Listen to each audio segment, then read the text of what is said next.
Okay, here we go. Hi, I'm Regina Charbonneau, Chef Regina from Natchez, Mississippi, and today I'm at my cooking school, Regina's Kitchen in Natchez, and I'm working on a new book that it's my fourth cookbook. And while I'm working on it, I thought it would be fun to do some recipes, Facebook Live and on my Instagram, different things to get the word out about my new book and give you some recipes to play with while I'm playing with them.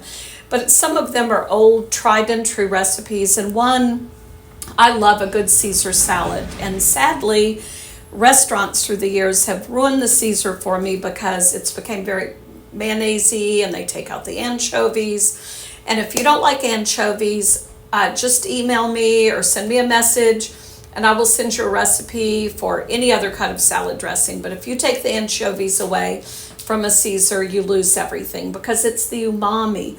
It's that really great thing that makes it so wonderful. And you don't know it's anchovies once it's all mixed in. I even put anchovies on my roast turkey at Thanksgiving. It makes the most amazing gravy. Anyway, that's for another day. So anyway, it's funny. I did this already, didn't have the sound on, so I'm going to try it one more time.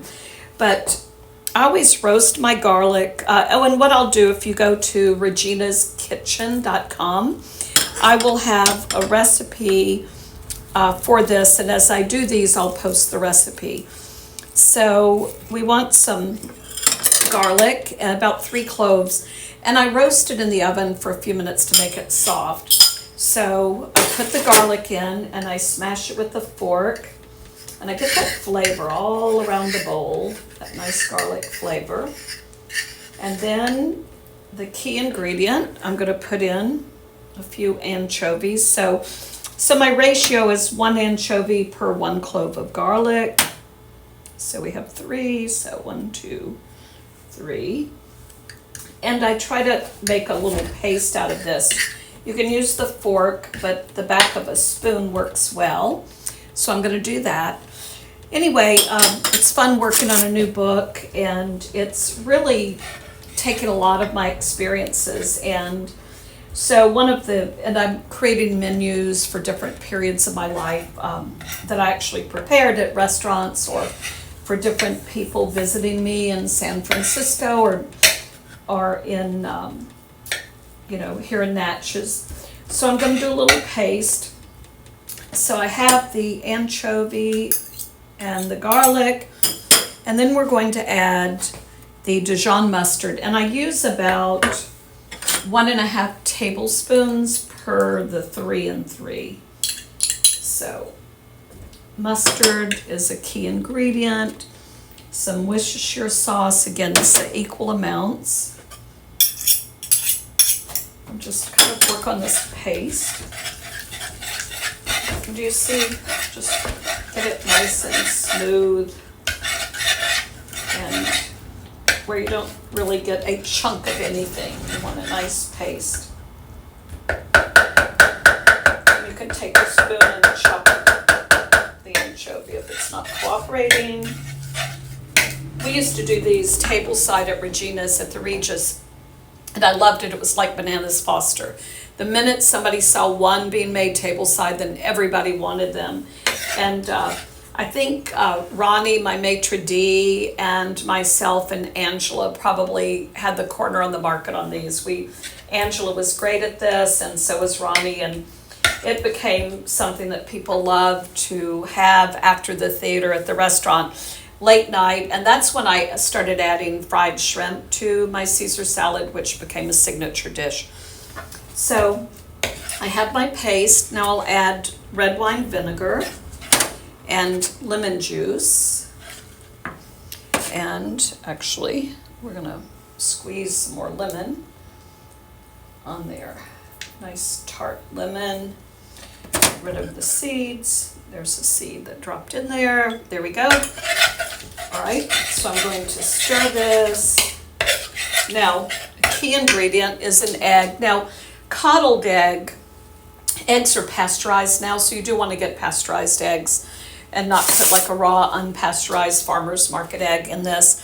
But to coddle it, you take hot water, I microwave it for a minute and a half, and then I put the egg in there for a minute, and then that helps kill any bacteria. So we are going to put the egg yolk in and mix it in with this paste. Now the key too, although I have my greens sitting on the table, you want really cold, crunchy romaine. Nice, the hearts of romaine. And I cut them long, I don't chop them.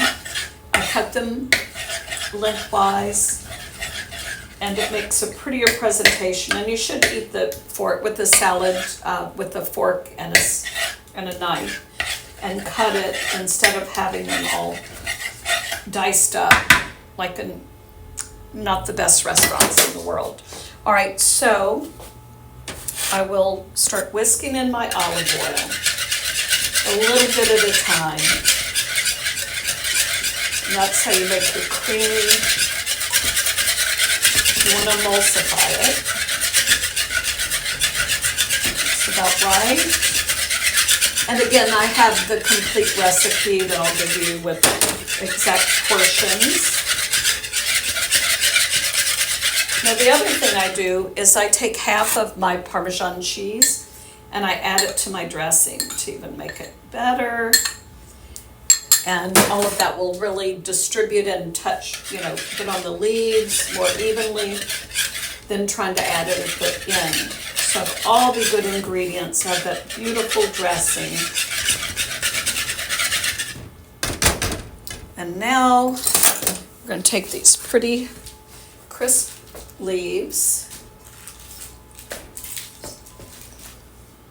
and turn my 2 spoons, making a mess here. And I'm going to toss these because you want to coat that dressing. You want to really get that dressing on each leaf.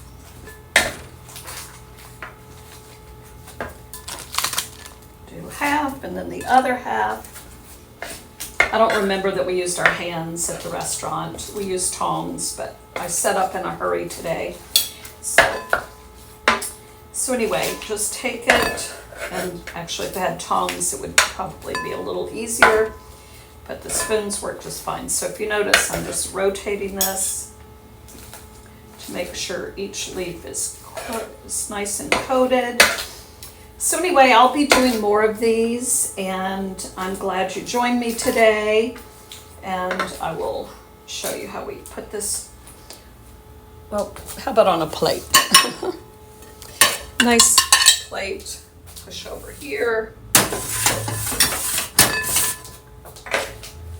Now, what I'm doing later today is making my blackberry creme brulee French toast, because I make it the day before, and then I really do need tongs for this. But, so anyway, I'm going to make my creme brulee French toast so it can soak overnight, and then I'll make a fresh one tomorrow and pull the one I make today out of the oven.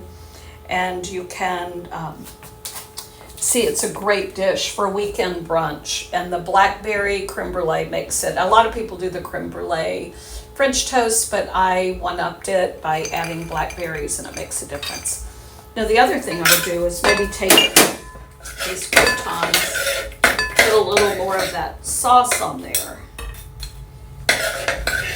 not let that good dressing go to waste. And then it would finish.